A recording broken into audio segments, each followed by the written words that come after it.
টেকনাফ পৌরসভা বিএনপির নবগঠিত কমিটিতে সদস্য সচিব পদে স্থান পেয়েছেন কাউন্সিলর এনামুল হাসান এনাম। এ নিয়ে দলটির তৃণমূলে শুরু হয়েছে ব্যাপক আলোচনা সমালোচনা। অভিযোগ উঠেছে 5 আগস্টের আগে বৈষম্য বিরোধী ছাত্র আন্দোলনের সময় তিনি তৎকালীন আলোচিত সংসদ সদস্য বদির ঘনিষ্ঠ হিসেবে সক্রিয় ছিলেন। তবে রাজনৈতিক পট পরিবর্তনের পর বিএনপির রাজনীতিতে যুক্ত হন তিনি।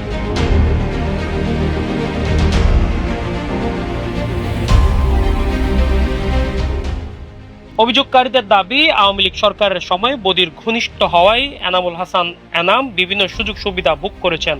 এছাড়াও তিনি স্থানীয় বাসিন্দাদের আওয়ামী লীগের মিছিলে সমাবেশে অংশ নিতে চাপ দিতেন বলেও অভিযোগ রয়েছে।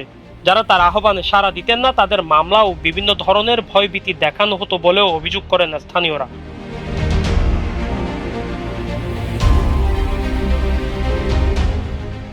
এদিকে 5 আগস্টের পর রাজনৈতিক পট পরিবর্তনের সুযোগ নিয়ে বিএনপিতে যোগ দেওয়া এনামুল হাসান এনামকে দীর্ঘদিনের ত্যাগী নেতাদের বাদ দিয়ে গুরুত্বপূর্ণ সদস্য সচিব পদে স্থান দেওয়ায় ক্ষোভ প্রকাশ করেছেন দলের তৃণমূলের অনেক নেতাকর্মীরা। এর প্রতিবাদে কেউ কেউ জেলা বিএনপির সভাপতির সমালোচনা করে সামাজিক যোগাযোগ মাধ্যমেও স্ট্যাটাস দিয়েছেন। এ বিষয়ে জানতে কেন্দ্রীয় বিএনপির সাংগঠনিক সম্পাদক মাহবুবুর রহমান শামীমের সঙ্গে মুঠোফোনে যোগাযোগ করা হলে তিনি এ বিষয়ে কোনো মন্তব্য না করে জেলা বিএনপির সভাপতির সঙ্গে যোগাযোগ করার পরামর্শ দেন।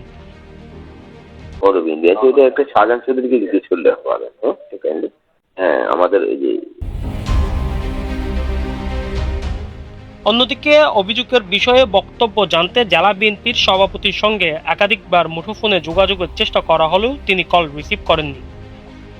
নিউজ ডেস্ক, কক্সবাজার কণ্ঠস্বর।